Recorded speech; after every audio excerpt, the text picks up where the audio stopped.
Understanding Spoken English. Lesson ing and ed adjectives. My name is Stacy Hagan. I'm an ESL teacher and I write textbooks for English language learners. Welcome to my lesson on adjectives that end in ing and ed. It's Halloween time in the United States. It's a time of year when you might see some scary things, like a giant spider, a ghost, and sometimes you might even see a monster. This is my dog Honeybell. Let's see what happens when Honeybell sees the monster. The monster is frightening. Honeybell is frightened. Now the monster sees a ghost and the monster is frightened. Did you notice in those examples that the monster was both frightening and frightened? In the first situation, the monster was frightening and Honeybell was frightened. In the second situation, the ghost was frightening and the monster was frightened. Here's one way to look at this. The ing is the cause of the feeling or the giver of the feeling, and the ed is the result or the receiver of the feeling. The monster is frightening. The monster causes or gives the feeling. Honeybell is frightened. This is the result. The result of the monster's actions, or the dog is the receiver of the feeling. Let's look at another example. There's a common mistake that English language learners often make. They say, I am boring. If I talk like this for the rest of the lesson, you will probably fall asleep. In that situation, I am boring and you are bored. I am the giver of the feeling. You are the receiver of the feeling. So you want to be careful when you say, I am boring. Probably you mean, I am bored. Let's do an exercise. We'll look at some situations and decide whether the ending is ed or ing. Martin studied for his final exam for 3 weeks. He studied night and day. When he got the results back, he saw he got 50%. He didn't pass. A. When he got his grade, he felt very, the answer, disappointed. So that's the result.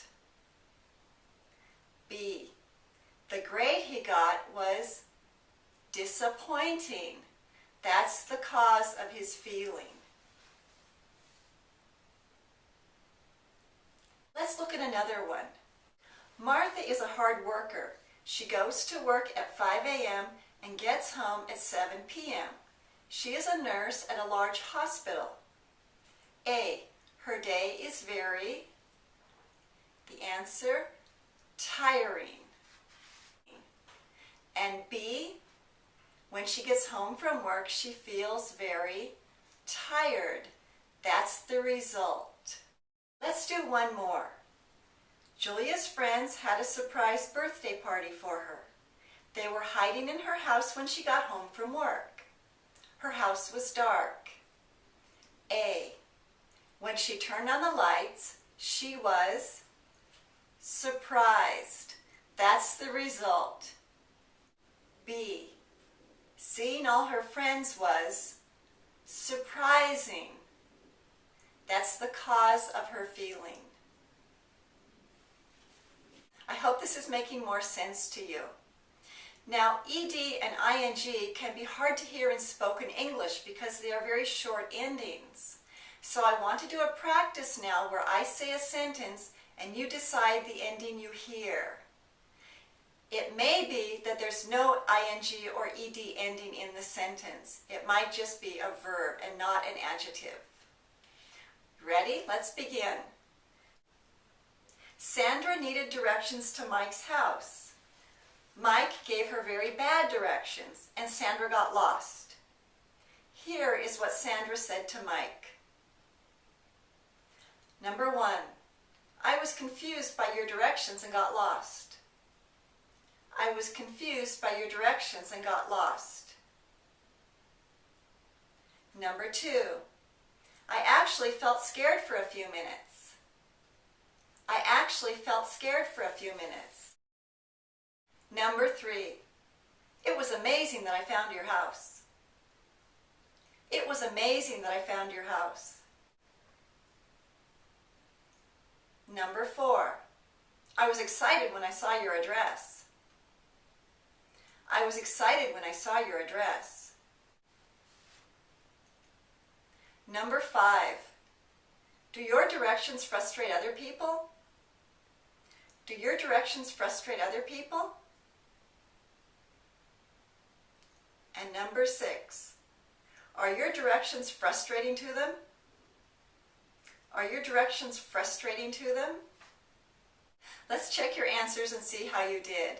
Number 1, confused. That should be ED. I was confused by your directions and got lost. Number 2, again ED. I actually felt scared for a few minutes. Number 3 is ING. It was amazing that I found your house.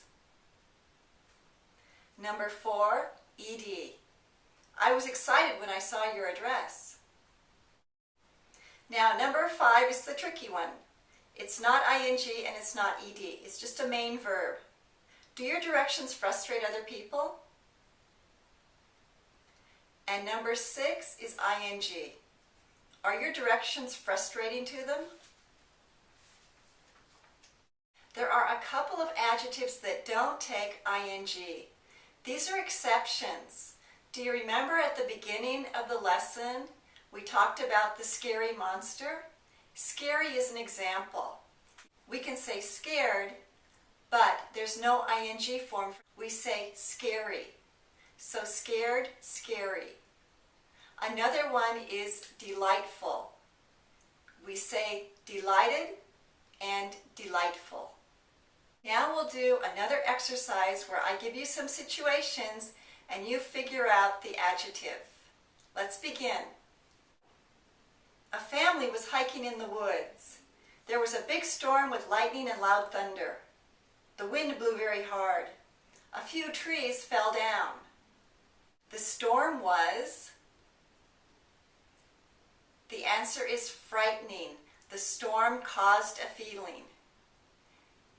B, the family was frightened. They were frightened by the storm. That's the result. Here's another one. I went to a science museum. I saw a lot of dinosaurs. They were huge and millions of years old. A, the museum was... The answer is interesting. It was interesting to me. It's the cause of the feeling. B, the dinosaurs were... The answer, interesting again, okay? It's the cause of the feeling. C, I was... The answer, interested. That's the result. Now, let's imagine I go to the museum and I don't like it. What do I say? Do I say I am boring or I am bored? I hope you know this one. The answer is I am bored. Remember, the museum is boring and the result, my feeling, I'm the receiver of the feeling, I am bored. Well, I hope this lesson has been helpful to you and that ING and ED endings are clearer now. You can find more practice in the book Understanding and Using English Grammar, 4th edition, by Betty Azar and me, or my book Sound Advice, A Basis for Listening, 2nd edition. I look forward to seeing you in another lesson. Bye for now.